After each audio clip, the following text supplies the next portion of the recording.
கடவுள் கிருஷ்ணருக்கு 8 மனைவிகள் 80 குழந்தைகள். கடவுள் கிருஷ்ணருக்கு 8 மனைவிகள். கிருஷ்ணர் மற்றும் அவரது மனைவியை பற்றி நாம் பேசும்போதெல்லாம் நம் மனதில் தோன்றும் முதல் கேள்வி என்னவென்றால், அவருக்கு உண்மையில் எத்தனை மனைவிமார்கள் இருந்தார்கள்? அவருக்கு 16,008 மனைவிகள் இருந்ததாக ஒரு சிலரும், அவருக்கு 8 மனைவிகள் மட்டுமே இருந்ததாக ஒரு சிலரும் நம்புகிறார்கள். அதாவது சட்டப்படி திருமணமான மனைவிகள் இந்த 8 மனைவிகளின் பெயர்களில் வெவ்வேறான வேத அர்த்தங்கள் வழங்கப்படுகின்றன என்றாலும், பகவத புராணம் அவர்களை ருக்மணி, சத்தியபாமா, ஜாம்பாவதி, காளிந்தி, மித்ரவிந்தா, நக்னஜிதி, பத்ரா மற்றும் லட்சுமணா என்று பட்டியலிடுகிறது. 8 மனைவிகளின் மூலம் 80 மகன்கள். புராண கதைகளின்படி கிருஷ்ணருக்கு 80 மகன்கள் இருந்தனர். அவற்றில் கிருஷ்ணர் மற்றும் ருக்குமணி ஆகியோருக்கு 10 மகன்கள் இருந்தனர். அவர்களின் பெயர்கள் முறையே: 1 பிரத்யும்னா, 2 ஷாருதேஷ்னா, 3 சுதேஷ்னா, 4 ஷாருதேகா, 4 சுச்சாரா, 6 சருகுப்தா, 7 பத்ராச்சாரு, 8 சாரச்சந்திரா, 9 விச்சாரு, 10 சாரு. கிருஷ்ணர் மற்றும் சத்யபாமாவின் 10 மகன்களின் பெயர்கள்: 11 பானு, 12 சுபானு, 13 ஸ்வாபபானு, 14 பிரபானு, 15 பானுமான், 16 சந்திரபானு, 17 பிரகத்பானு, 18 அதிபானு, 19 ஸ்ரீபானு, 20 பிரதிபானு. கிருஷ்ணர் மற்றும் ஜாம்பவதி ஆகியோரின் மகன்களின் பெயர்கள்: 21 சம்பா, 22 சுமித்ரா, 23 புருஜித், 24 சதாஜித், 25 சகத்ராஜித், 26 விஜய், 27 சித்திரகேத்து, 28 வசுமான், 29 திராவின், 30 கிருது.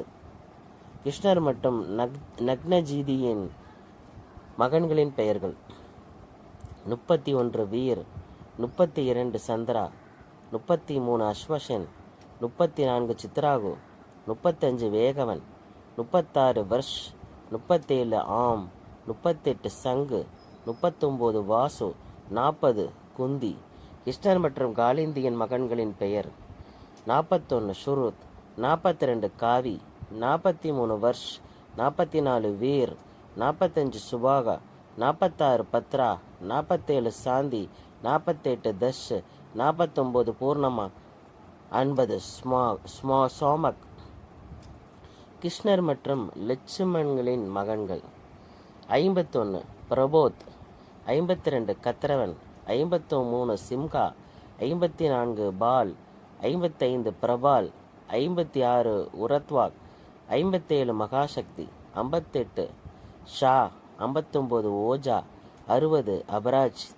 கிருஷ்ணர் மற்றும் மித்ரவிந்தாவின் மகன்கள்: 61 ஊருக், 62 அஷ், 63 அனில், 64 கிருத்ரா, 65 வர்தன், 66 அன்னத், 67 மகாஷ், 68 பவன், 69 வான்கி, 70 குஷி. இறுதியாக கிருஷ்ணர் மற்றும் பத்ராவின் மகன்கள்: 71 சங்கராமிச், 72 புருஹஷன், 73 ஷிர், 74 பிரகரன், 75 அர்ஜித், 76 ஜெய், 77 சுபத்ரா, 78 வாம், 79 ஆயி மற்றும் 80 சத்யாக். வரிசை எண்கள் எந்த வரிசையுமே குறிக்காது. சம்பா கிருஷ்ணரின் மிகவும் மோசமான மகன். கிருஷ்ணர் என்பது பெரிய மரம். இதன் கீழ் வேறு எந்த மரமும் வளர்க்கவோ முடியாது. நன்கு அறியப்பட்ட தந்தை. அவருடைய மகன்கள் அவ்வளோ நன்றாக அறியப்படுவதில்லை. கிருஷ்ணரின் மகன்கள் அதிகம் அறியப்படவில்லை என்றாலும் காவிய மகாபாரதத்தில் ஒரு சிறிய பாத்திரமாகவும் யாதவ சமூகத்தின் இறுதி அழிவில் ஒரு பெரிய பாத்திரமாகவும் இருந்ததால் சம்பா விதிவிலக்காக அறியப்பட்டார். சம்பா கிருஷ்ணாவை ஒத்திருப்பதாக பலர் உணர்ந்தாலும் சம்பா சிவன் போன்றவர் என்று ஒவ்வொரு நிகழ்விலும் கிருஷ்ணன் உணர்ந்திருந்தார். சிவனை போன்ற ஒரு மகன். கிருஷ்ணருக்கு சிவபெருமானை போன்ற ஒரு அசாதாரணமான மகன் வேண்டும் என்ற ஆசை இருந்ததாக கூறப்படுகிறது. அதற்கு அவனுடைய அருள் பெற, சிவனுடைய அருள் பெற கிருஷ்ணர் பல ஆண்டுகளாக தியானம் செய்தார். அதனால் சிவன் மகிழ்ச்சியடைந்து கிருஷ்ணருக்கு தன்னை போன்ற ஒரு மகன் கிடைக்கும் என்று ஆசீர்வதித்தார். சிவனின் அழிவுகரமான சக்திகளை கொண்ட ஒரு மகன் கிருஷ்ணர் விரும்பினார். ஏனெனில் எதிர்காலத்தில் ஏற்படக்கூடிய யாதவர்களின் வீழ்ச்சியை முன்கூட்டியே கணித்திருந்தார். அதன்படியே சம்பாவதி சிவன் அம்சத்தில் சம்பா என்ற பெயரிடப்பட்ட ஒரு மகனை பெற்றெடுத்தார். கிருஷ்ணர் தனது சொந்த மகனை ஜபித்த போது இது கிருஷ்ணரின் மோசமான மகன் சம்பா பற்றிய மற்றொரு கதை. சம்பா மிகவும் தவறாக நடந்து கொண்டார். அதனால் கிருஷ்ணர் அவனிடம் மிகுந்த அதிருப்தி அடைந்தார். அவர் தனது மகனிடம், நீ எங்கள் குடும்பத்தின் மீது பெரிய கரை ஏற்படுத்தி விட்டாய், எண்ணற்ற கெட்ட காரியங்களை செய்திருக்கிறாய், உன்னை பார்ப்பது எனக்கு வெறுப்பை ஏற்படுத்துகிறது. கிருஷ்ணர் சம்பாவை திட்டுவதும் அவரை இழிவுபடுத்துவதும் அதோடு கிருஷ்ணரின் கோபம் உச்சத்தை அடைந்தது. அதனால் கிருஷ்ணர், உன்னை நான் வெறுக்கிறேன், தொழுநோயால் பாதிக்கப்படுவாய் என்று சபிக்கிறேன் என்று சபித்தார். தர்மம் தலை காக்கும், ஆனால் அது தலைகணமாகக்கூடாது. பாடமெடுத்த கிருஷ்ணர். சம்பா உடனடியாக தொழுநோயால் அவதிப்பட தொடங்கினார். அவரது உடல் ஒரே இரவில் சிதைந்து போனது. மேலும் அவர் நோயால் மிகுந்த வேதனையில் இருந்தார். கடவுள் கிருஷ்ணரின் மனைவி சம்பாவதிக்கு தனது மகன் தொழுநோயால் சித்திரவதைப்படுவதை பார்க்க முடியவில்லை. கண்ணீர் சிந்தியபடி அவள் கணவனை அணுகினாள். நீங்கள் என்ன செய்தீர்கள்? இது போன்ற வேதனையில் சம்பாவை பார்ப்பதை என்னால் தாங்க முடியவில்லை. அவர் நமது சொந்த மகன்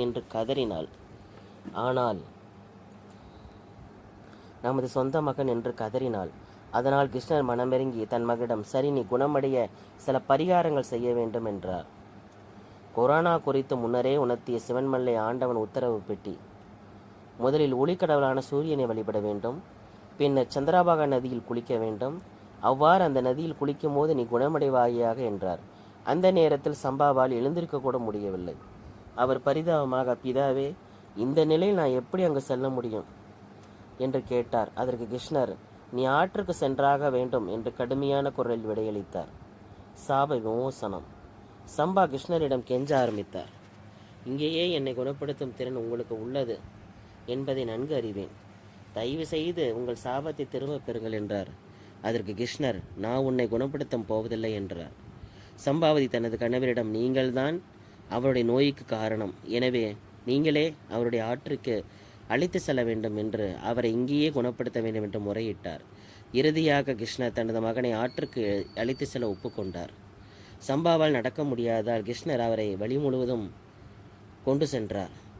அவர்கள் ஆற்றின் கரையை அடைந்ததும் சம்பா சூரிய கடவுளிடம் வழிபாடு செய்துவிட்டு நதிக்கு சென்றார்.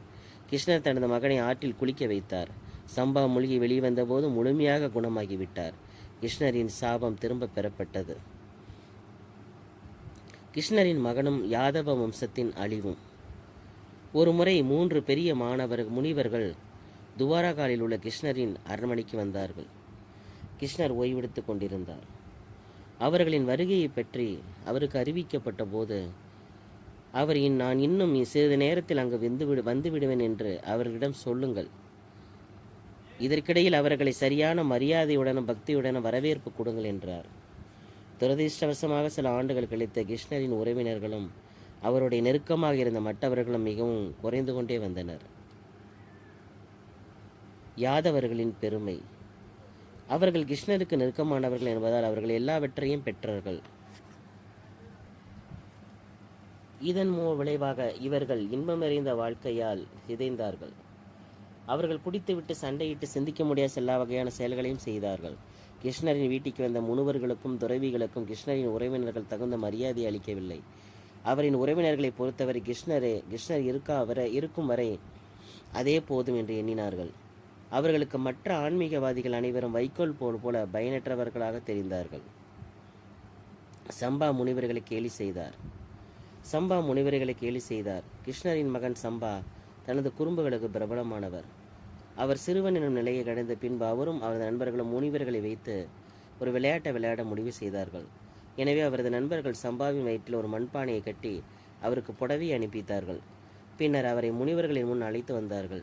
அந்த இளைஞன் முனிவர்களிடம், இந்த பெண் கர்ப்பமாக இருக்கிறாள், தயவு செய்து கிருஷ்ணர் வருவதற்கு முன்பு இவர் வயிற்றில் இருப்பது ஆணா பெண்ணா என்று சொல்ல முடியுமா என்று நகைத்தனர். கொடிய சாபம்.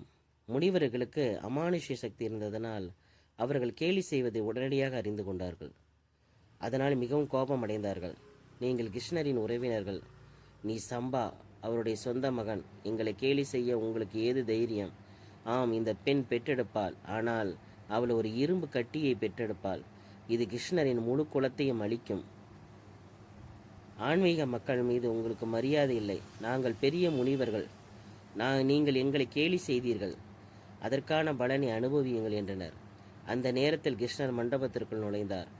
முனிவர்களின் சாபத்தை கேட்டு அவர் மிகவும் சோகமாக இருந்தார். அதே நேரத்தில் அவரது உறவினர்கள் அதற்கு ஏற்புடையவர்கள் என்பதை அவர் அறிந்திருந்தார். இதுபோன்ற பயங்கரமான சாபத்தை தாங்கள் கூறியதாக முனிவர்கள் வருத்தப்பட்டனர். ஆனால் அவர்களால் அதை திரும்ப பெற முடியவில்லை. இந்த துரதிர்ஷ்டமான நிகழ்வுகளுக்கு மத்தியிலும் கிருஷ்ணர் முனிவர்களுடன் தங்கியிருந்த நீண்ட நேரம் பேசினார். மேலும் அவர்கள் கிருஷ்ணரின் ஆசீர்வாதங்களை பெற்றனர். கிருஷ்ணர் எல்லாவற்றையும் அறிந்தவராக இருந்தார். ஆனால் முனிவர்களுக்கு அறிவுரை வழங்கி ஒளிரை செய்தார். பின்னர் அந்த முனிவர்கள் புறப்பட்டனர். சாபம் பலிக்கத் தொடங்கியது. காலப்போக்கில் சாபம் நிறைவேறத் தொடங்கியது. கிருஷ்ணரின் மகன் ஒரு கனமான இரும்பு தொண்டை பெற்றெடுத்தான். சம்பாவும் அவரது உறவினர்களும் தங்கள் அழிவு நெருங்குவதை உணர்ந்தனர். அக்ரூரா உடனடியாக அந்த இரும்பு துண்டை நல்லா தூளாக அரைத்து கடலில் எரியுங்கள் என்று கட்டளையிட்டார். யாதவர்களும் தலை சேர்த்து பின்வாங்கினர். அக்ரூரா கிருஷ்ணாவை நோக்கி தனது பார்வையை செலுத்தினார். அவரது கண்கள் கேள்வி நிறைந்தவை. கிருஷ்ணர் வெறுமனே சிரித்தார். காலத்தின் சக்கரங்கள் மாமாவை திருப்புகின்றன என்று கிருஷ்ணர் கூறினார். சம்பா தனது பங்கை மிகச்சரியாக ஆற்றியுள்ளார் என்று மட்டும் கூறி வேறு வார்த்தை சொல்லாமல் வெளியேறினார். அனைத்தும் அறிந்த கிருஷ்ணர் அவர் என்ன சொன்னார் என்று கேட்டார் உக்கிரசேனா. நான் அதை உங்களுக்கு சொல்ல முடியும் அப்பா என்று குரலின் மூலத்தை நோக்கினார் உக்கிரசேனா. அது ருக்குமணியின் குரல். மேலும் 36 ஆண்டுகளுக்கு முன்பு கிருஷ்ணர் சிவனை போன்ற ஒரு மகனுக்காக சிவனிடம் பிரார்த்தனை செய்தார். அழிவின் கடலை போன்ற ஒரு மகன் சம்பா அழிவுக்கு உதவ வேண்டும் என்று கிருஷ்ணர் விரும்பினார். மேலும் அவரது குரல் பல மட்டங்களில் குறைந்து மெதுவாக காந்தாரியின் சாபம் அவள் சாபம் செயல்பட வேண்டிய நேரம் வந்துவிட்டது. அக்ரூராவின் கட்டளை. அவளுடைய பக்திக்கு ஒரு வெகுமதி என்று கூறி அக்ரூரா அவையை விட்டு ருக்மணி வெளியேறினார். அரண்மனைக்கு வெளியே யாதவர்கள் அக்ரூராவின் கட்டளைக்கு கீழ்ப்படிந்து தண்டாயுதத்தை நன்றாக தரையிறக்கினர். அதன் மூலம் இரும்பை தகர்த்து அதில் கூர்மையான முக்கோண துண்டை தவிர எல்லாமே தரையில் இருந்தன. அது உண்மையில் மிகவும் கடினமாக தோன்றியது. பின்னர் அவர்கள் நன்றாக தூளாக்கி அந்த துண்டை கடலில் எறிந்தனர். அவர்கள் இந்த விஷயத்தை சுலபமாக முடித்து விட்டதில் மகிழ்ச்சி அடைந்து போதை மற்றும் பேரின்பத்தின் போது நிலைக்கு சென்றனர். அந்த முக்கோண துண்டின் கதை காலம் கடந்தது. தண்டாயுதத்தின் முக்கோண துண்டு ஒரு மீனால் விழுங்கப்பட்டது. மீன் ஒரு வேட்டைக்காரனால் பிடிபட்டது.